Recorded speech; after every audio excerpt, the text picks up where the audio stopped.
Hey guys, welcome back to the AR YouTube channel. और PIA का एक विमान टेक ऑफ करते ही कहीं गायब हो गया।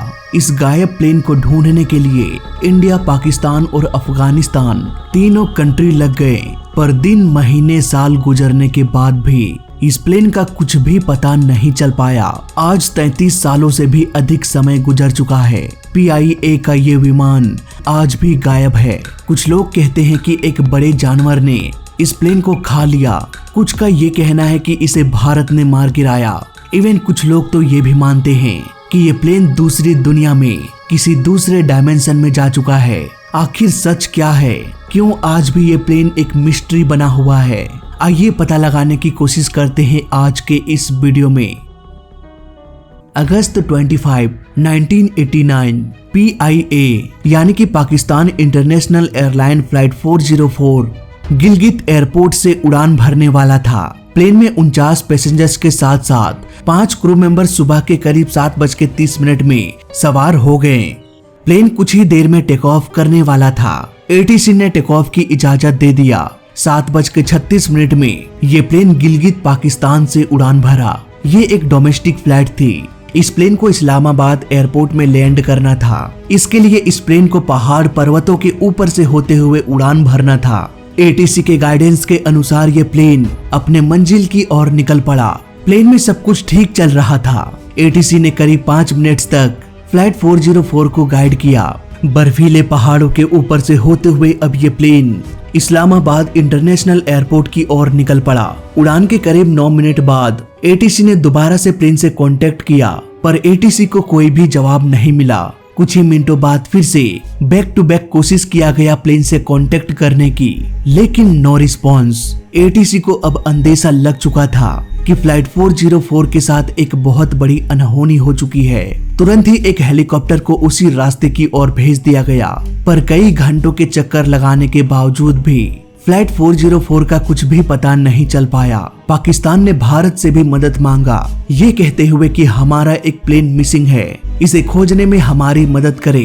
हो सकता है वो रास्ता भटक कर भारत की ओर चला गया हो।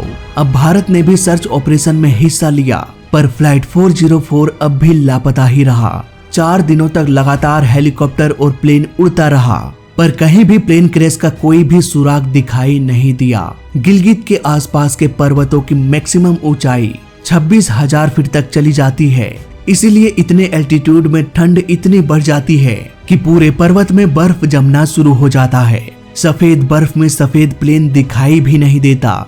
इसलिए पाकिस्तान मिलिट्री ने आसपास के सिविलियन से मदद मांगा, उन्हें मनाया और कहा कि चलो पर्वत की चढ़ाई करते हैं और लापता प्लेन को खोजते हैं। कई महीनों तक ग्राउंड लेवल पर भी सर्च ऑपरेशन चलता रहा, पर प्लेन का कुछ भी पता नहीं चल पाया। धीरे धीरे ये अफवाह फैलने लगी कि इन पर्वतों के बीच एक विशाल दानव रहता है।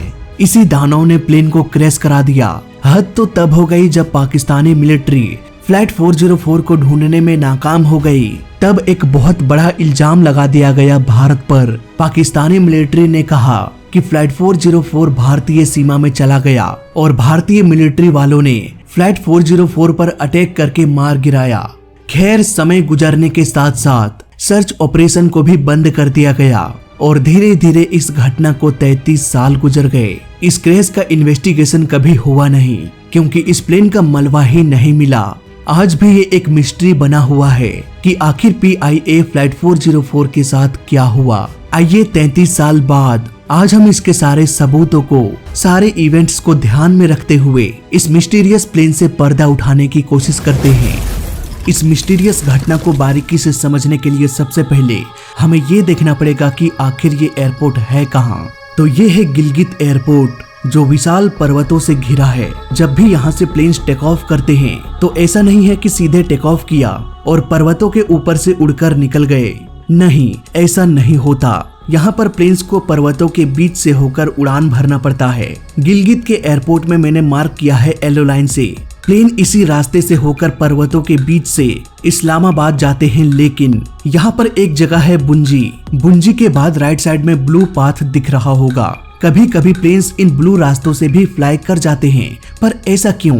दरअसल ऐसा इसलिए क्योंकि इस रास्ते में चोंगरा हिल और नांगा पर्वत जैसे विशाल चोटी है जिसकी ऊंचाई लगभग 26,600 फीट है। चारों तरफ सफेद बर्फ का नजारा देखने में बहुत लुभावना लगता है, पर ये रास्ता बहुत ही कंफ्यूजिंग है क्योंकि यहाँ पर गलती से भी अगर कोई प्लेन गलत रास्ते में घुस जाए तो ये प्लेन क्रैश हो सकता है। इन गलत रास्तों को मैंने रेड लाइन से दिखाया है। यहाँ पर पर्वतों के बीच से प्लेन्स उड़ तो सकता है, लेकिन आगे जाकर विशाल पर्वत रास्ता रोक देती है। यहाँ पर ऐसे बहुत सारे रास्ते हैं। इट मीन्स इतने सारे गलत रास्तों के बीच फ्लाइट 404 को सही रास्ते में यानी कि ब्लू लाइन से होकर फ्लाई करते हुए इस्लामाबाद जाना था। नाउ बात करते हैं कि फ्लाइट 404 के साथ क्या हुआ। PIA flight 404 Fokker F-27 plane का मॉडल था जिसकी स्पीड 460 किलोमीटर पर आवर हो सकती है जब यह टेक ऑफ किया हो। 460 किलोमीटर एक घंटे में। यहाँ पर थोड़ा सा मैथमेटिक्स यूज करेंगे तो हमें पता चलेगा कि ये 10 मिनट में ऑलमोस्ट 70-75 किलोमीटर की दूरी तय कर सकता है। ATC ने टेक ऑफ के बाद 5 मिनटों तक प्लेन को गाइड करते रहे। इन 5 मिनटों में प्लेन बुंजी के आसपास पहुंच गया होगा। इसके बाद जब ATC ने 9-10 मिनट बाद दोबारा से प्लेन से संपर्क किया तो पायलट ने कोई भी जवाब नहीं दिया। इट मीन्स प्लेन 8 से 10 मिनटों के अंदर ही कहीं क्रैश हो गया होगा। इन 10 मिनटों में ये प्लेन या तो नांगा पर्वत के आसपास क्रैश हुआ होगा या फिर चोंगरा हिल के आसपास। ये इस बात पर डिपेंड करता है कि प्लेन किस रास्ते से होकर उड़ रहा था, येलो पाथ या फिर ब्लू पाथ। यहाँ पर ATC को भी ये पता नहीं था कि फ्लाइट 404 किस रास्ते से फ्लाई कर रहा है। इससे पहले कि ATC प्लेन के रास्ते के बारे में कुछ पूछ पाता, प्लेन क्रैश हो चुका था। नाउ ये बात सुनने में थोड़ा अटपटा सा लगता है कि ATC को कैसे नहीं पता। ATC तो पल पल की खबर रखते हैं प्लेन के बारे में। यहाँ पर रडार टेक्नोलॉजी होती है, फिर भी ये प्लेन कैसे गायब हो गया। ये हादसा हुआ था 1989 में और 1996 के बाद से सारे एयरपोर्ट्स में सेकेंडरी सर्वेलेंस रडार का होना जरूरी घोषित कर दिया गया। लेकिन उससे पहले पुराने radar system primary surveillance radar का इस्तेमाल किया जाता था। 1989 में गिलगित एयरपोर्ट के पास प्राइमरी सर्वेलेंस रडार था या नहीं ये मुझे नहीं पता, लेकिन अगर ये रडार होता भी तब भी ATC का रडार फेल हो जाता क्योंकि इस रडार सिस्टम का वर्किंग बिल्कुल ही सिंपल है।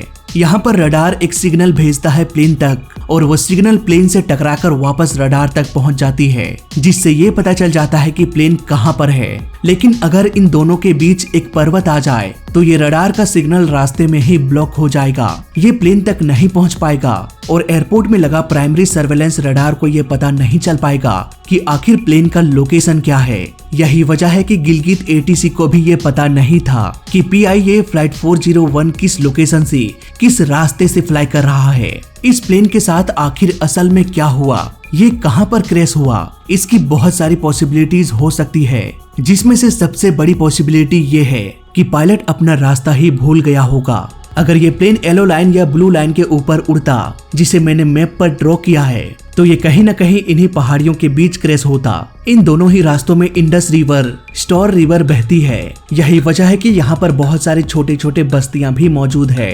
अगर प्लेन आसपास कहीं क्रैश होता तो आसानी से पता चल जाता, ज्यादा से ज्यादा 1 साल लगता लेकिन मलबा भी मिल जाता। लेकिन आज 33 साल बाद भी ये प्लेन लापता है। मुझे तो पर्सनली ये लगता है कि ये प्लेन चोंगरा पर्वत की ओर से उड़ान भर रहा होगा जिसे मैंने ब्लू पाथ से ड्रॉ किया है। इन्हीं रास्तों के ऊपर से उड़ान भरते भरते गलती से ये प्लेन रेड लाइन की ओर मुड़ गया होगा, वही रेड लाइन जिसके आगे जाकर रास्ता ब्लॉक हो जाता है। पायलट्स को लगा होगा कि हम सही रास्ते पर जा रहे हैं।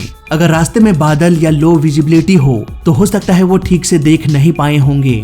460 किलोमीटर पर आवर की स्पीड से उड़ रहे प्लेन के पायलट्स को इतना भी समय नहीं मिला होगा कि वो ATC को कुछ बता पाए। अगर प्लेन में कुछ टेक्निकल प्रॉब्लम होती तो पायलट पहले ही ATC को बता सकते थे।